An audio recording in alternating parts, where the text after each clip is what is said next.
ہوگی اس سے بھی پائے گا، اور ذرہ برابر گناہ کیا ہوگا اس سے بھی سامنے پا لے گا۔ پھر آگے ارشاد فرمایا وَاتَّقُوا اللَّهَ، اللہ سے ڈرو، ان اللہ خبیر بما تعملون، فرمایا جو کچھ تم عمل کرتے ہو اللہ کو اس کی خبر ہے۔ اب یہ دیکھیں نا، روزہ رکھا ہوا الحمدللہ، کیا ہم میں سے کسی کو پتہ ہے کہ دوسرے کا روزہ ہے یا نہیں؟ نہیں پتہ، اس کا اور اللہ کا معاملہ ہے۔ لیکن اللہ خبیر بما تعملون، جو کچھ تم کرتے ہو اللہ کو علم ہے۔ کس نے اللہ کے لیے روزہ رکھا ہے، کس نے روزہ نہیں رکھا، کون روزے کے سارے تقاضے پورے کر رہا ہے، کون وہ تقاضے پورے نہیں کر رہا۔ نبی محتشم صلی اللہ علیہ وسلم نے ارشاد فرمایا من لم یدع قول الزور والعمل بها فللہ حاجۃ فیما ان یدع طعاما وشرابا، او کما قال صلی اللہ علیہ وسلم، آقا صلی اللہ علیہ وسلم نے ارشاد فرمایا جس نے روزہ رکھ کے جھوٹ بولنا، برے عمل کرنا اور ان برائیوں پر جو ہے کاربند رہنا، اس سے ترک نہ کیا، جھوٹ کو ترک نہ کیا، برائی کو ترک نہ کیا، جھوٹ پر عمل پیرا ہونے کو ترک نہ کیا، فَلَيْسَ لِلَّهِ حَاجَةٌ، اللہ کو کوئی ضرورت نہیں کس بات میں کہ وہ اپنا کھانا پینا چھوڑ دے۔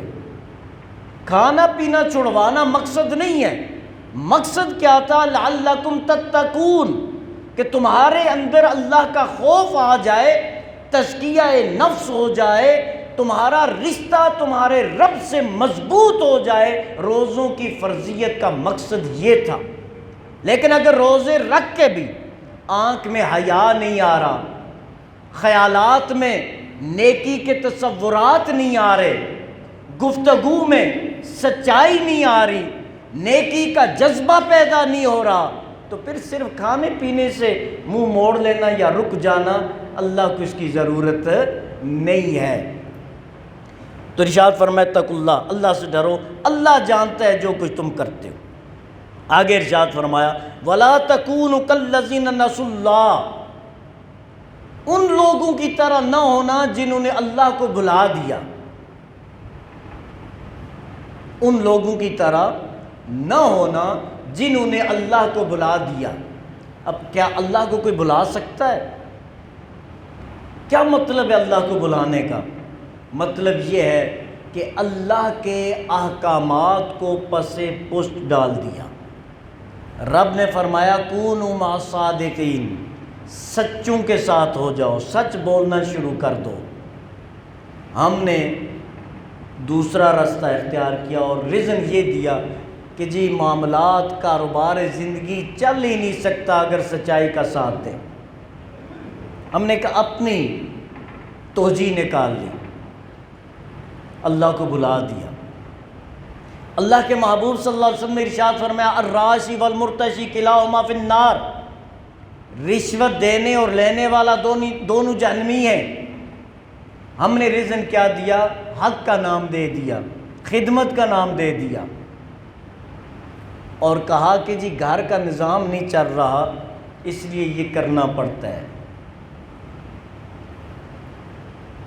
میں عموماً دوستوں سے عرض کرتا ہوں کہ ہمارا رونا ضروریات کا نہیں ہے ابھی اس دور میں۔ یہ رونا نہیں کہ میری ضرورت پوری نہیں ہو رہی، اللہ کا کرم ہے اکثریت کی ضرورت پوری ہو رہی ہے۔ ہمارا رونا اپنی خواہشات کے لیے ہے کہ ہماری خواہشات پوری نہیں ہو رہی۔ آج اگر ہم اپنے آپ کو ریوزٹ کریں تو ہم میں سے اکثریت یہ خود کہے گی کہ الحمدللہ میری ضرورت پوری ہو رہی ہے۔ جو مجھے بے چینی ہے، جو پریشانی لاحق ہے، وہ ضرورت کی تکمیل کی نہیں ہے، وہ میری خواہشات کی تکمیل کی پریشانی ہے کہ میری خواہشات پوری نہیں ہو رہی، اور ان خواہشات کی تکمیل کے چکر میں انسان رب کو بلا بیٹھتا ہے۔ وہ کہتا ہے رشوت نہ لوں تو گاڑی کیسے لوں گا، رشوت نہ لوں تو میرا مکان کیسے اچھا بنے گا، ملاوٹ نہ کروں تو دکانداری کیسے چلے گی، جھوٹ نہ بولوں تو مال کیسے بیچوں گا؟ اب یہ صرف کاروبار کے لیے نہیں ہے، ملازمت میں بھی یہی چیزیں، ہر جگہ جو اپنی ڈیوٹی ایمانداری سے انجام نہیں دے رہا وہ اللہ کے احکامات کو پس پشت ڈال رہا ہے۔ تو فرمایا وَلَا تَكُونُوا كَالَّذِينَ نَسُوا اللَّهَ، ان لوگوں کی طرح نہ ہو جانا جنہوں نے اللہ کو بھلا دیا۔ اب جب تک ہماری آنکھیں کھلی ہے ہمیں اختیار ہے ہم رب کو بھلا دیں یا رب کو یاد رکھیں، لیکن سچ بات یہ ہے کہ جب یہ آنکھیں بند ہوں گی نا حقیقت میں اسی وقت آنکھ کھلتی ہے۔ انسان کی آنکھ جب بند ہوتی ہے اسی وقت حقیقتاً اس کی آنکھ کھلتی ہے، لیکن اس وقت کی آنکھ کے کھلنے کا کوئی فائدہ نہیں ہوتا۔ اس لیے فرمایا آج رب کو یاد رکھو، کل رب تم پر انعام فرمائے گا۔ اور آج اگر تم اپنی دولت، اپنی مصروفیت، اپنی دنیاوی مشاغل کے چکر میں اپنے رب کے احکامات کو بھلا دو گے تو فَأَنْسَاهُمْ أَنفُسَهُمْ، تو پھر رب بھی اپنی رحمت سے انہیں دور فرما دیتا ہے، رب بھی اپنی رحمت سے انہیں دور فرما دیتا ہے۔ اب رب کی رحمت سے دوری کا یہ مطلب ہرگز نہیں کہ اس بندے کا رزق بند کر دیا جاتا ہے۔ وَمَا مِن دَابَةٍ فِي الْأَرْضِ إِلَّا عَلَى اللَّهِ رِزْقُهَا، اللہ کسی کا رزق بند نہیں کرتا، بس اللہ اپنے بندوں میں سے اس کا نام نکال دیتا ہے، اپنے خاص لوگوں میں سے اس کا نام مائنس کر دیتا ہے، اسے اس کے نفس کے حوالے کر دیتا ہے۔ رزق دیتا ہے وہ تو رزاق ہے، وہ ہر ایک کو رزق عطا فرماتا ہے، لیکن اپنی بارگاہ میں جھکنے سے محروم کر دیتا ہے۔ تو اس سے بڑی محرومیت اور کوئی ہو نہیں سکتی۔ تو حضرات محترم، اس لیے میں نے آپ کی خدمت میں سورہ حشر کی یہ 2 آیات بینات کا مفہوم پیش کیا۔ ایک تو یہ کہ ہر کام کرنے سے پہلے اس کام پر غور اور فکر کر لیں کہ ہم یہ کام کس لیے کر رہے، کیوں کر رہے ہیں، ہمارا مقصد کیا ہے، تاکہ ہماری نیت خالص ہو۔ دوسرا، اللہ کا تقوی۔ میں نے پہلے بھی شاید عرض کیا تھا جو رب سے ڈرتا ہے پھر وہ کسی سے نہیں ڈرتا، اور جو رب سے نہیں ڈرتا وہ ہر ایک سے ڈرتا ہے۔ تو دوسرا کام یہ۔ تیسرا فرمایا ان اللہ خبیر بما تعملون، اللہ جانتا ہے جو کچھ تم کرتے ہو۔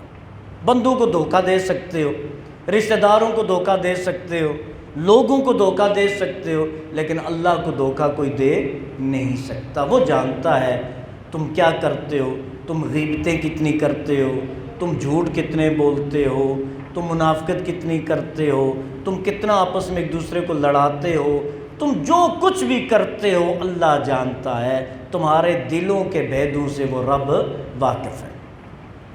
اور تیسرا فرمایا وَلَا تَكُونُوا كَالَّذِينَ نَسُوا اللَّهَ فَأَنْسَاهُمْ أَنفُسَهُمْ أُولَٰئِكَ هُمُ الْفَاسِقُونَ۔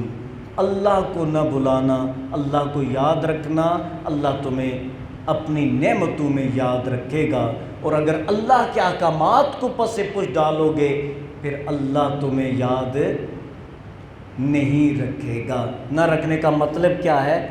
وہ رب اپنی رحمتوں سے تمہیں محروم کر دے گا۔ تو حضرات محترم، ماہ رمضان صرف صبح سے غروب شمس تک بھوکا رہنے کا نام نہیں ہے،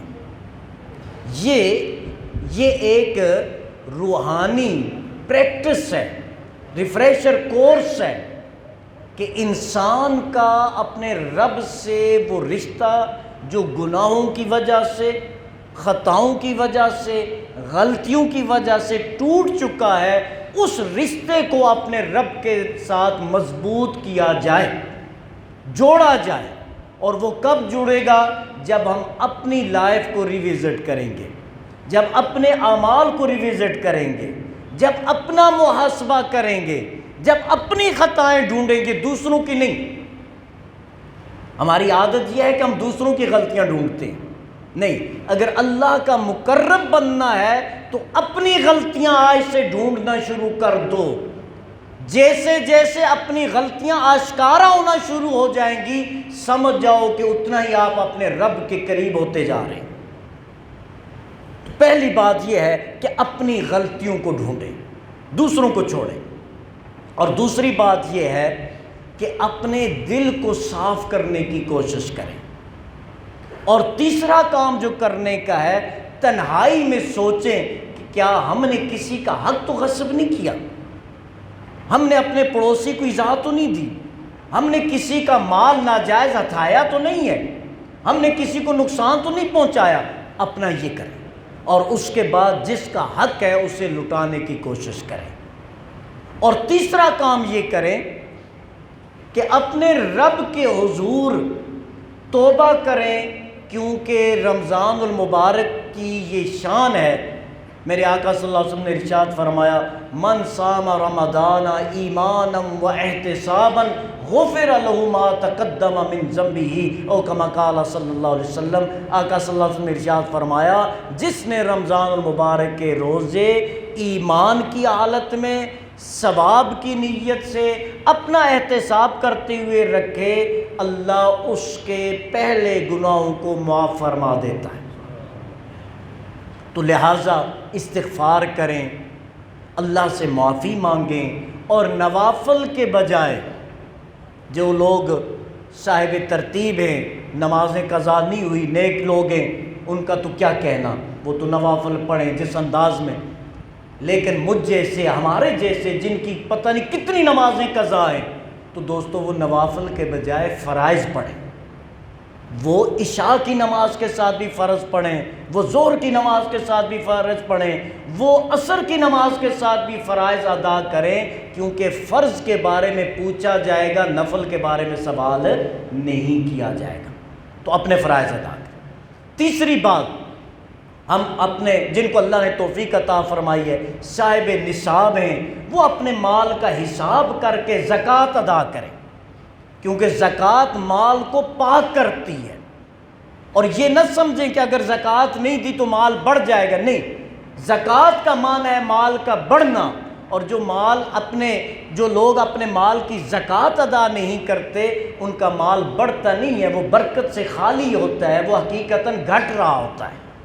تو یہ، اور تیسری بات جو آپ کی خدمت میں عرض کرنا ضروری ہے، وہ یہ کہ ہر بندہ کفارہ نہیں دے گا، روزے کا فدیہ نہیں دے گا، ہر بیمار بھی فدیہ نہیں دے گا۔ وہ بیمار فدیہ دے گا جس کی بیماری دائمی ہو، یعنی صحیح ہونے کا کوئی چانس نہ ہو۔ جس طرح آج کل یہ شوگر والوں کے لیے جو ہے وہ کہا جاتا ہے کہ انہیں ایک تو شوگر ختم نہیں ہوتا، اور دوسرا کیا ہے کہ انہیں تھوڑے تھوڑے وقفے کے بعد کھانے کے لیے کچھ نہ کچھ چاہیے ہوتا ہے۔ اگر ڈاکٹر ریکمینڈ کرتا ہے تو یہ دائمی مریض ہے، اس کے لیے فدیہ دینا جائز ہے۔ اسی طرح کوئی بزرگ ہے، وہ عورت ہے یا مرد ہے، بزرگ ہے، شیخ فانی جسے کہتے ہیں، کہ جس کے تندرست ہونے کی کوئی امید نہ ہو، ایسا بوڑھا مرد یا عورت، اس کی طرف سے کیا کیا جائے گا، روزوں کا فدیہ دیا جائے گا۔ اس کے علاوہ اگر کوئی بندہ جو ہے بیمار ہے تو وہ فدیہ نہیں، وہ روزوں کو گنے گا کہ بیماری کی وجہ سے کتنے روزے رہ گئے ہیں۔ جب وہ تندرست ہوگا تو اس نے ان روزوں کی قضا کرنی ہے۔ یہ نہیں ہے کہ بخار ہوا جی میں نے روزہ نہیں رکھنا، فدیہ دے دو، نہیں، فدیہ ان روزوں کا دینا ہے جو ایسی بیماری کی وجہ سے رہ جائے جو بیماری تندرستی میں بدلنے والی نہ ہو، ان کا فدیہ دینا ہے۔ اس کے علاوہ مریض جب بھی صحیح ہوگا اس نے روزے رکھنے ہیں، فدیہ نہیں۔ بات سمجھ میں آ گئی؟ تیسری بات یہ ہے کہ روزوں کے فطرے کے حوالہ سے وہ آپ حضرات جانتے ہیں، وہ بھی ادا کریں، فدیہ جن پہ ہے وہ ادا کریں، اور زکوٰۃ جن کا سال پورا ہوا ہے وہ زکوٰۃ ضرور ادا کریں۔ اور زکوٰۃ ادا کرتے ہوئے ہمارے اور اپنے صدارے کو بھی اپنے ذہن میں رکھیں، اس کے ممد اور معاون بنیں، اس کے ساتھ تعاون کریں، زکوٰۃ کی صورت میں، فطرہ کی صورت میں، صدقات اور فدیات کی صورت میں۔ اللہ تعالی ہم سب کا حامی و ناصر ہو۔